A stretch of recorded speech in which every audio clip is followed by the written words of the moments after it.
কালিয়াগঞ্জের কৃষকদের সবজি সরাসরি সুফল বাংলা স্টলে পৌঁছে দিতে যাত্রা শুরু করলো সরকারি মিনি ট্রাক। শুক্রবার কালিয়াগঞ্জের প্রসিদ্ধ মা বয়রা কালী মন্দিরে পুজো দিয়ে সবজি বহনকারী সরকারি মিনি ট্রাকের আনুষ্ঠানিক যাত্রার সূচনা করা হয়। এই সূচনা অনুষ্ঠানে উপস্থিত ছিলেন পুর প্রধান বিশ্বজিৎ কুণ্ডু, জেলা পরিষদের পূর্ত কর্মাধ্যক্ষ নিতাই বৈশ্য এবং পুর কাউন্সিলর মনোজ সরকার প্রমুখ।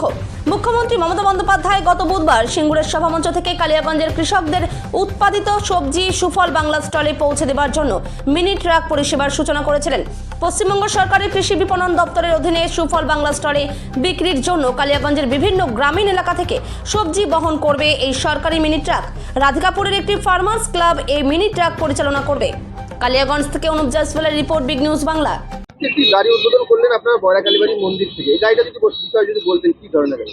গাড়ি আমরা উদ্বোধন করছি না, এই গাড়ি অলরেডি সিঙ্গুরের প্রশাসনিক সভা থেকে আমাদের সম্মানীয় পশ্চিমবঙ্গ সরকারের মুখ্যমন্ত্রী মমতা বন্দ্যোপাধ্যায় মহাশয়া আমাদের কৃষকদের উৎপাদিত পণ্য যাতে সরকারি বিপণনী কেন্দ্রে বিক্রি করা যায়, যার জন্য এটা এই সুফলার বাংলার পক্ষ থেকে একটা আমাদের কালিয়াগঞ্জের জন্য একটা গাড়ি দিয়েছে।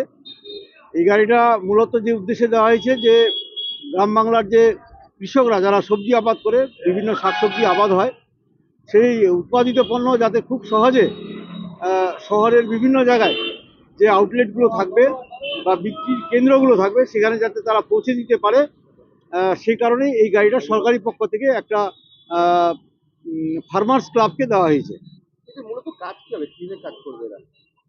এদের কাজ মূলত যেটা থাকবে যে বিভিন্ন প্রান্তিক গ্রামগুলোতে যে কৃষকগুলো তাদের শাকসবজি উৎপাদন করে, সেই শাকসবজি যাতে সহজে একটা নির্দিষ্ট মাধ্যমের মধ্য দিয়ে এই গাড়িটার মধ্য দিয়ে যাতে ওদের যে নির্দিষ্ট আউটলেট থাকবে বা বিক্রির বিপণন কেন্দ্রটা থাকবে সেখানে যাতে পৌঁছে দিতে পারে, মাঝখানে যাতে কোনো মিডিলম্যান বা পাইকার বা কোনো রকম কোনো সমস্যা না থাকে। যার জন্যই একদম পশ্চিমবঙ্গ সরকারের পক্ষ থেকে দারুণ একটা প্রজেক্ট। আগামী দিনে কৃষকদের উৎপাদিত পণ্য যাতে খুব সহজে বিক্রি হয় তার একটা সুন্দর প্রচেষ্টা পশ্চিমবঙ্গ সরকার নিয়েছে।